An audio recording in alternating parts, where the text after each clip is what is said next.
Anda masih bersama saya Aneka Wijaya dan rekan saya Syafina Nasyar dalam Road to Economic Outlook CNBC Indonesia Market Outlook 2024 dengan tema optimisme lompatan kinerja di pasar modal dan bursa komoditas. Ya, dan saat ini kami juga di studio masih bersama dengan Direktur Utama PT Surya Timur Alam Raya Asset Management atau Star Asset Management, Bapak Hanif Mantik. Kita lanjutkan kembali Pak diskusinya. Ini banyak perbankan global dan juga regional yang mengaku bahwa kalangan investor global tengah mencermati ajang Pilpres 2024 sehingga memasang mode wait and see. Nah, karena Pilpres kali ini menjadi babak berakhirnya satu dekade pemerintahan Presiden Joko Widodo. Nah, mengacu hal ini, apakah ada kekhawatiran dari Star Asset Management terkait tren demand investasi investor asing di dalam negeri selama Pilpres ini belum selesai? Atau justru fakta di lapangan atau di internal perusahaan menunjukkan hal sebaliknya? Kalau tadi Bapak lihat kan sebenarnya inflow lagi tinggi-tingginya ya Pak ya? Hari ini inflow tinggi ya, dan kita juga bisa mengacu kepada realisasi investasi dalam negeri ya. Gitu. Tahun lalu kan juga cukup tinggi ya realisasi investasi dalam negeri terhadap pertumbuhan GDP kita. Saya kira tahun ini juga akan lebih tinggi ya. Tahun kemarin mungkin menunggu stabilitas politik. Jadi sebenarnya kuncinya sih stabilitas politiknya sih. Nah sekarang setelah pemilu selesai, saya kira stabilitas politik sudah selesai. Ini akan mulai kembali fokus ke stabilitas ekonomi ya. Gitu. Jadi nanti cenderung akan mengalihkan investasi ke negara-negara mana yang ada pertumbuhan ekonominya kalau dari Asia. Nah kalau kita lihat untuk kawasan Asia sekarang ini lagi masuk ke Asia Selatan. Asia Selatan itu termasuk India dan Asia Tenggara. Jadi kalau sekarang orang bilang investasi di Asia itu Asia ex China. Ya karena kita tahu kan China pertumbuhannya sedang melambat, ada krisis properti di sana dan yang lain-lain. Jadi sekarang mungkin masuknya awal-awal masuk ke India, ke Korea, ke Jepang, tapi after that itu akan banyak masuk ke Asia Tenggara gitu. Saya juga ngelihat beberapa aset manajemen luar juga udah mulai membuka cabang-cabang aset manajemennya di Asia Tenggara. Gitu. Baik, dengan adanya optimisme stabilitas ekonomi Indonesia pasca pemilihan umum di 2024 ini, lalu seperti apa target dari jumlah nasabah atau investor atau mungkin juga AUM yang berada di Star Asset Management di 2024 ini? Ya, tahun lalu tuh kita meningkatkan dana kelolaan dari reksadana kita ya. Itu dari kalau total kelolaan kita tumbuh 2 triliun dari 14 triliun ke 16 triliun. Nah, namun dari reksadana itu tumbuhnya cukup signifikan, sekitar dari 3 triliun ke 7 triliun, sekitar 4 triliun rupiah ya.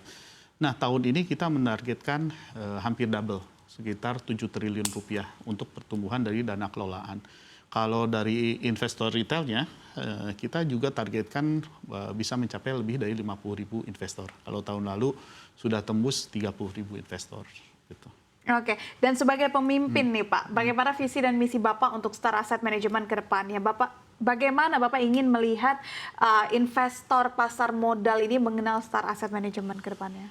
Ya sebenarnya kita ingin tuh satu keluarga Indonesia tuh punya satu investasi lah ya di reksadana. Nah ini gimana cara menyebarkannya yang selama ini terkonsentrasi di Jabodetabek dan di kota-kota besar, Bandung, Surabaya, Medan.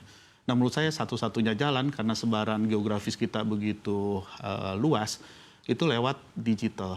Jadi saya kira kesuksesan aset manajemen nanti ke depan akan sangat ditentukan dengan proses digitalisasi ini. Gitu, sehingga bisa meraih investor lebih banyak lagi. Baik, tapi secara industri manajer investasi di Indonesia, Anda melihat arah kompetisi di 2024 dan juga di tahun-tahun berikutnya, terutama setelah pemimpin yang baru terpilih ini akan seperti apa? Ya, menurut saya sih memang industri reksadana ya beberapa tahun terakhir kan konsolidasi ya, gitu nggak bergerak di angka 500 triliun rupiah lah. Saya kira kedepannya akan lebih baik lagi ya. Baik, apa yang paling dibutuhkan dari pemimpin yang baru nantinya? Saya kira sih banyak hal ya. Kalau misalnya di perbankan gitu, supaya inklusi keuangan ini makin luas misalnya, sekarang ini kan orang transaksi makin mudah ya, saya lihat ya di bank-bank ya, semua bank kan punya digital bank ya gitu. Nah ini akan semakin marak kalau menurut saya ya. jika biaya transaksinya bisa diturunkan.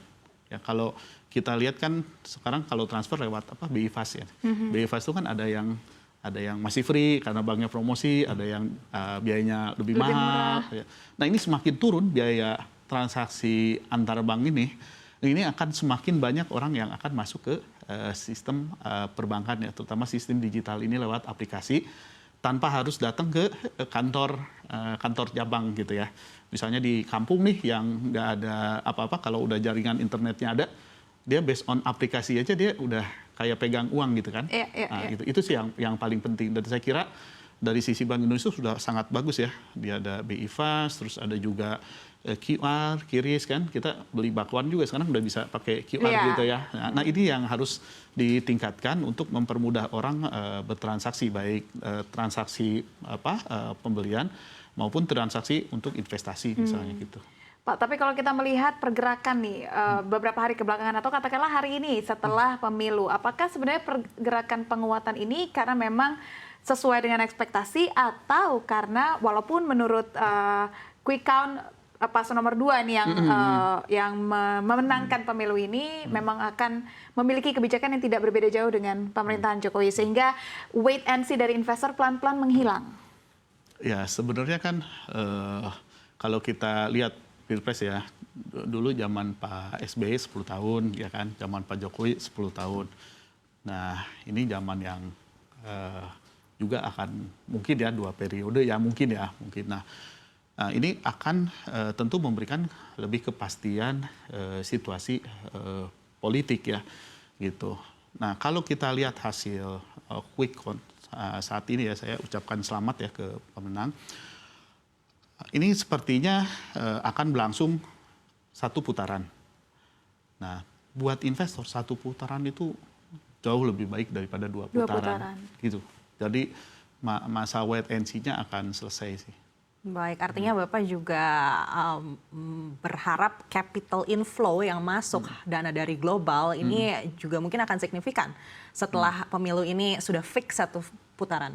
Ya, karena kan sebenarnya kan juga misal yang periode Pak Jokowi ini banyak pembangunan infrastruktur, nextnya kan sebenarnya lebih ke arah ke industrial ya, gitu. Nah ini yang kita lihatlah gimana kesinambungannya ya, gitu. Karena bagaimanapun Indonesia ini membutuhkan surplus, ya kan. Saat ini kan GDP kita masih defisit dan masih sangat bergantung pada komoditas ekspor dari sisi komoditas. Jadi kayak tahun lalu, misalnya 2 tahun lalu, komoditasnya lagi tinggi, 2021, 2022, kita dapat lumayan kan surplus yang signifikan gitu ya dari kenaikan harga komoditas. Tapi begitu harga komoditasnya turun, kita defisit kembali. Jadi saya kira harus ada upaya-upaya perbaikan ke arah sana sih. Nah, juga government spending gitu ya. Kalau tahun lalu kan government spending agak turun ya, gitu. Mungkin karena untuk menjaga defisit fiskal yang disiplin gitu. Nah kalau sekarang kalau misalnya pertumbuhan ekonominya dari investasi, terus juga dari konsumsi rumah tangga meningkat, saatnya government spending juga bisa lebih meningkat sih. Baik, sekali lagi terima kasih Bapak Hanif Mantik selaku Direktur Utama Star Asset Management telah berbagi insight dan informasinya bersama kami. Sukses dan sehat selalu untuk Anda.